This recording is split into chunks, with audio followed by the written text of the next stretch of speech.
नमस्कार दोस्तों, समाधान एकेडमी के इस ई प्लेटफॉर्म पर आपका हार्दिक अभिनंदन और स्वागत है।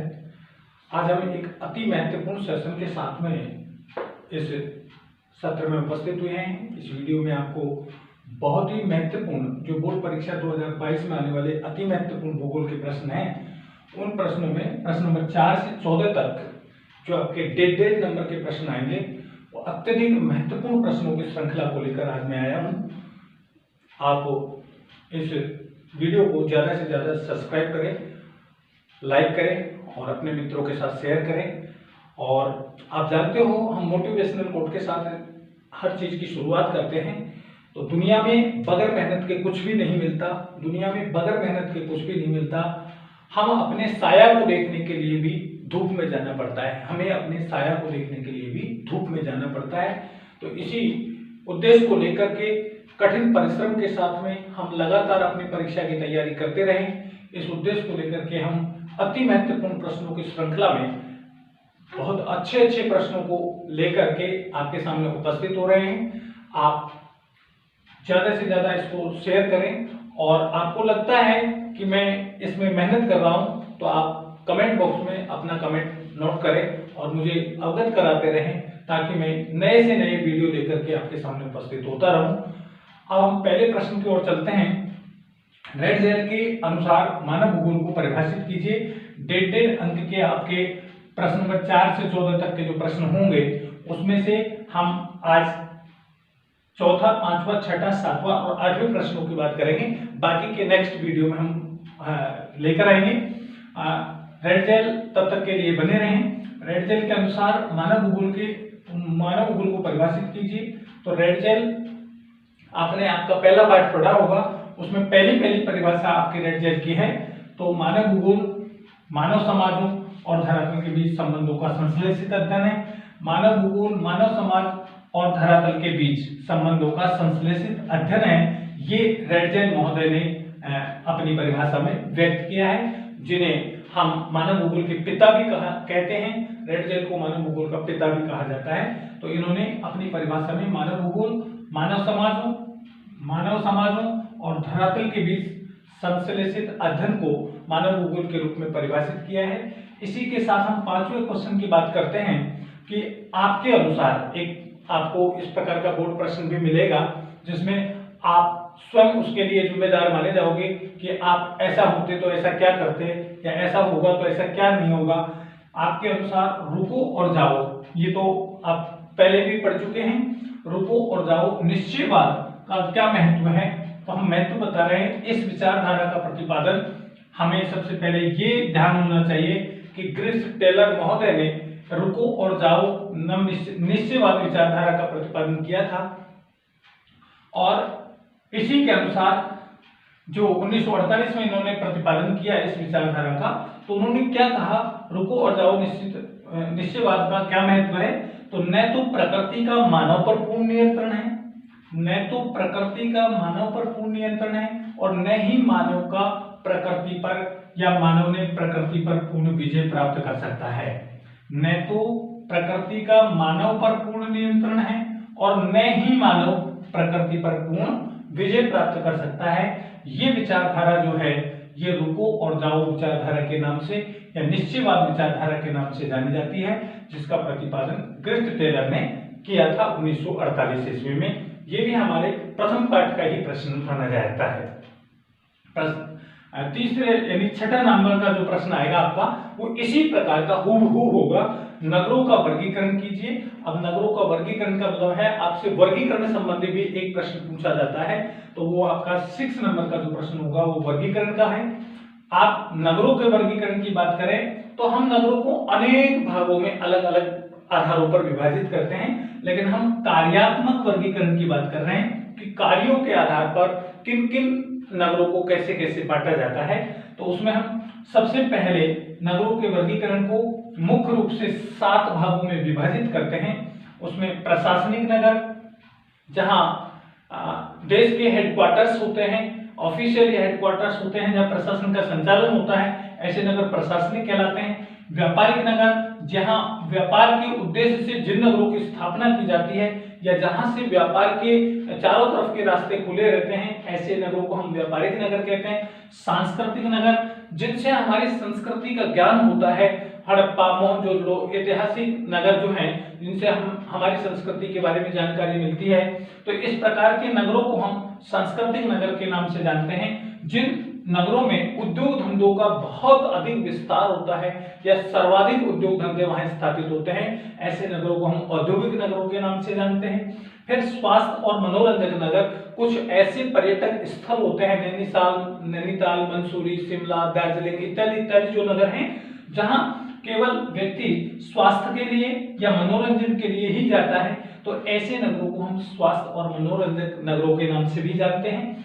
इसी प्रकार हम छठे नगरों की बात करें तो खनन नगर। खनन नगर का मतलब है जहां किसी खनिज का उत्पादन होता है, जहां खनिजों का उत्पादन होकर के देश विदेश या देश के किसी भी अन्य दूसरे राज्यों में जाता है, वो खनन नगर के नाम से जानते हैं। जैसे मार्बल नगरी के नाम से या संगमरमर नगरी के नाम से हम राजस्थान में किसको जानते हैं, वो आप देख सकते हो।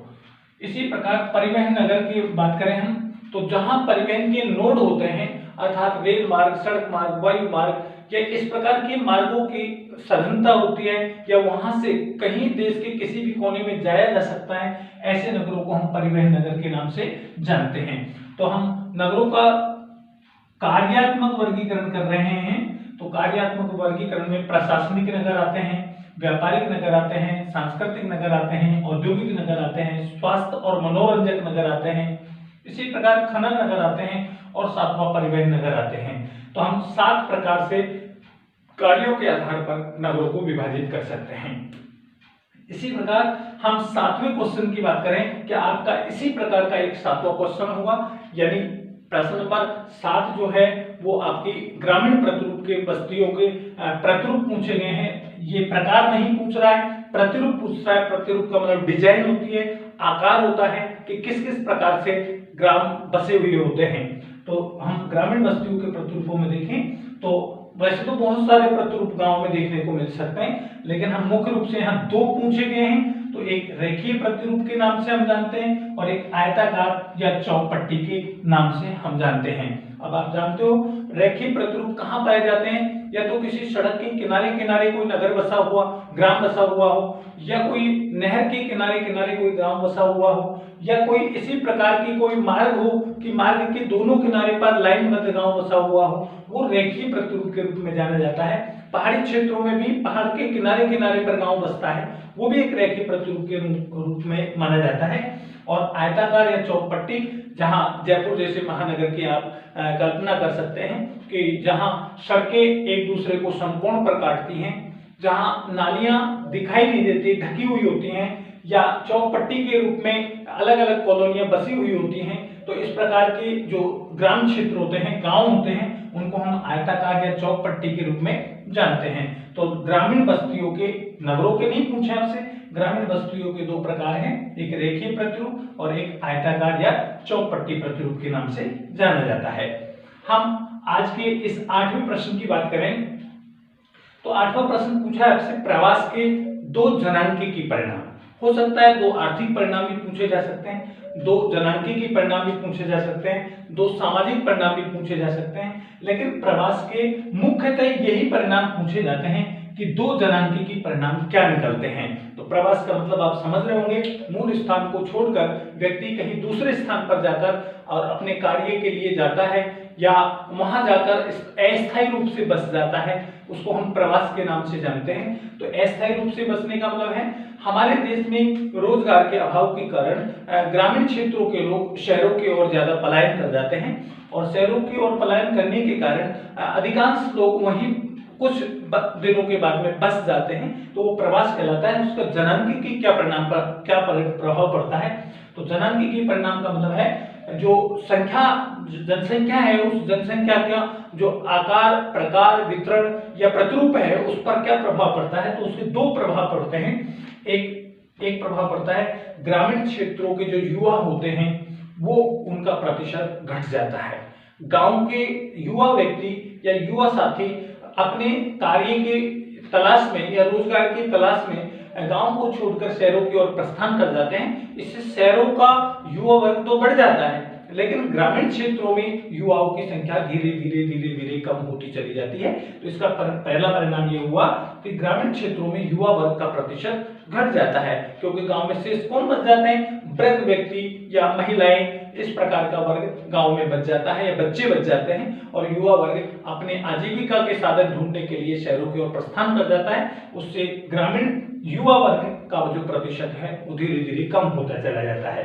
और दूसरा इसका जनांकीय परिणाम ये निकलता है कि नगरीय क्षेत्रों में लिंग अनुपात कम हो जाता है।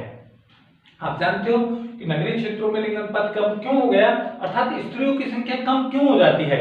क्योंकि ग्रामीण क्षेत्रों से जाने वाले जो युवा बेरोजगार होते हैं वो शहरों में जाकर के बस जाते हैं। तो गांव में तो संख्या स्त्रियों की बढ़ जाती है, लेकिन शहरों में उन संख्या के आधार पर, उस जनसंख्या के आधार पर वहां रहने वाली स्त्रियों की संख्या घट जाती है।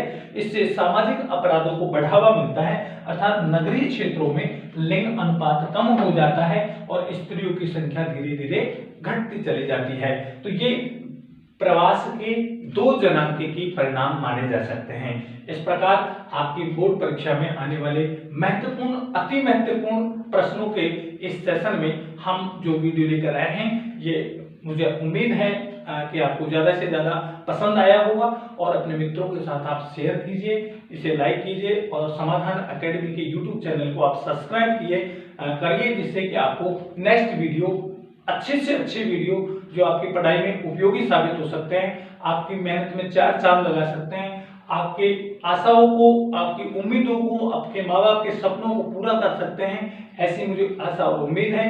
इसी के साथ हम प्रश्न नंबर 9, 10, 11, 12, 13 और 14, हालांकि 14वां प्रश्न मैं आपको पिछले वीडियो में जो मिलान वाला जो प्रश्न था 1.5 अंक का, वो करवा भी चुका हूं, लेकिन 9, 10, 11, 12, 13 ये 5 क्वेश्चन आपको नेक्स्ट वीडियो में मैं फिर करवाऊंगा। इसी के साथ में समाधान एकेडमी के यूट्यूब चैनल पर आप नए हैं तो आप सब्सक्राइब कीजिए और अधिक से अधिक अपने मित्रों के साथ में इसे शेयर कीजिए।